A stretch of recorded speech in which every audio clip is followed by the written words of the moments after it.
Hello മക്കളെ, എല്ലാവർക്കും നമസ്കാരം. അപ്പോൾ ഏറ്റവും ലേറ്റസ്റ്റ് ഒരു അപ്ഡേറ്റ് നിങ്ങളിലേക്ക് എത്തിക്കാനാണ് ഞാനിപ്പോൾ വന്നിരിക്കുന്നത്. നാളെ, അതായത് 22-ാം തീയതി ബുധനാഴ്ച, നിങ്ങളുടെ അധ്യാപകർ എന്ത് ചെയ്യാൻ പോവാണ്? പണി മുടക്കാൻ പോവാണ്. അപ്പോൾ നിങ്ങളുടെ സംശയം എന്ന് പറഞ്ഞാൽ നാളെ സ്കൂളുണ്ടോ ഇല്ലേ എന്നുള്ളതാണല്ലോ.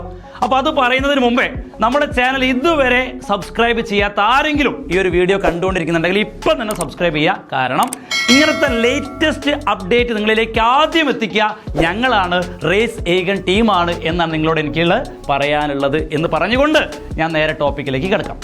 മക്കളെ, നാളെ അധ്യാപകർ പണിമുടക്കാണ്. എല്ലാ അധ്യാപകരും പണിമുടക്കുന്നുണ്ടോ ചോദിച്ചു കഴിഞ്ഞാൽ ഇല്ല.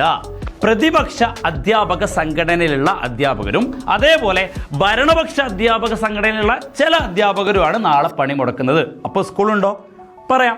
എന്താണെന്ന് വെച്ച് കഴിഞ്ഞാൽ, നിങ്ങളുടെ സ്കൂളിൽ ഏറ്റവും കൂടുതൽ പ്രതിപക്ഷ അധ്യാപക സംഘടനയിലുള്ള ആൾക്കാരാണെങ്കിൽ അവർ പണിമുടക്കുന്നതിൻ്റെ ഭാഗമായിട്ട് പണിയെടുക്കൂല എന്ന് പറഞ്ഞാൽ എന്താ? അധ്യാപകർ പണി എന്ന് പറഞ്ഞാൽ പഠിപ്പിക്കുകയാണ്. അപ്പം നാളെ അവരെന്ത് ചെയ്യില്ല? പഠിപ്പിക്കില്ല. ആര്? പ്രതിപക്ഷ അധ്യാപക സംഘടനയിലുള്ള ആൾക്കാരാണ് കൂടുതലെങ്കിൽ. എന്നാൽ നിങ്ങളുടെ സ്കൂളിൽ ഭരണപക്ഷ അധ്യാപക സംഘടനയിലുള്ള ആൾക്കാരാണ് കൂടുതലെങ്കിൽ നാളെ എങ്ങനെയാണോ നോർമലി നിങ്ങൾക്ക് ക്ലാസ് ഉണ്ടാവല് അതേപോലെ തന്നെ എല്ലാ പീരീഡും ക്ലാസ്സുകൾ നടന്നു പോകും. അപ്പോൾ എന്താണെങ്കിലും സ്കൂളുകൾക്ക് എന്തില്ല? അവധിയില്ല എന്നാണ് നിങ്ങളോട് പറയാനുള്ളത്. അതായത് എല്ലാ വർഷവും ഇങ്ങനത്തെ എന്തുണ്ടാവാറുണ്ട്? സമരങ്ങൾ ഉണ്ടാവാറുണ്ട്.